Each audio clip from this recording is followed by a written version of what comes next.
மாலை முரசு நேயர்களுக்கு வணக்கம். இன்றைய பங்குச்சந்தை நிலவரம் பார்க்கலாம். நேற்று நான் சொல்லியிருந்தேன் காலையில் நிஃப்டி வந்து பை அண்ட் டிப்ஸில் தான் இருக்குது, பாசிட்டிவாக தான் போக போகுது. நிஃப்டியோட டார்கெட் வந்து 22,550 ஃபஸ்ட்டு டார்கெட் இருக்குன்னு சொல்லியிருந்தேன். ஸோ நேற்று 22,550 ரீச் ஆகி 22,600க்குமே போயிடுச்சு மார்க்கெட்டு. ஸோ நெக்ஸ்ட் டார்கெட்னு பார்த்தீங்கன்னா மார்க்கெட் சஸ்டெயின் ஆகும் பட்சத்தில் 22,600க்கு மேலேயே மார்க்கெட் சஸ்டெயின் ஆகி போக ஆரம்பிச்சது அப்படின்னா 23,000 வந்து வெரி நெக்ஸ்ட் டார்கெட். அதாவது பாசிட்டிவ் ட்ரெண்ட் அப்படின்னா மார்க்கெட் மேலே தான் போகணும் இல்லை. ஒரு விஷயம் பாசிட்டிவ் ட்ரெண்ட் இது மாதிரி பாசிட்டிவாக இருக்கும்போது மார்க்கெட் இறங்கும் போது ஸ்லோவாக இருக்கும், ரொம்ப கஷ்டப்பட்டு ஸ்லைட்டாக கரெக்ஷன் கொடுப்பாங்க.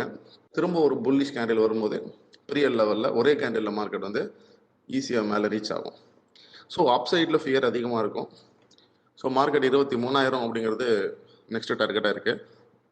ஸோ 23,000 தாண்டி அடுத்தடுத்த டார்கெட் இருந்தாலும் இமிடியேட் டார்கெட் வந்து 22,700க்கு மேலே ப்ரீவியஸ் ஹை சஸ்டெயின் ஆச்சுன்னா 23,000 வந்து ரொம்ப ஈஸியாக போகலாம்.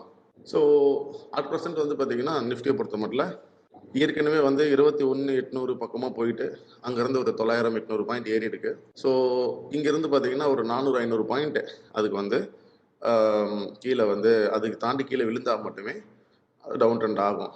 அதாவது 22,300 அப்படிங்கிற அந்த நம்பர் தான் வந்து நிஃப்டிக்கு வந்து இப்போதைக்கு ஸ்டாப் லாஸாக இருக்குது. ஸோ 22,300க்கு கீழே இருக்க புட் ஆப்ஷன்லாம் செல் பண்ணுவாங்க. ஏன்னா பிகாஸ் 22,300 அவ்வளோ ஈஸியாக வராது.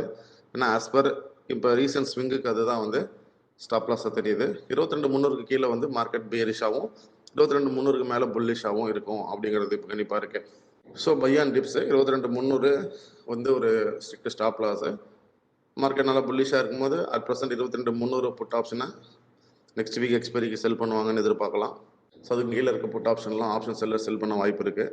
வாலட்டிலிட்டி ரொம்ப கம்மியாக இருக்கனால ப்ரீமியம்லாம் கம்மியாக தான் இருக்கும். ஸோ ஹெட்ஜிங் ஸ்ட்ராட்டஜி யூஸ் பண்ணி பண்ணுறது நல்லது.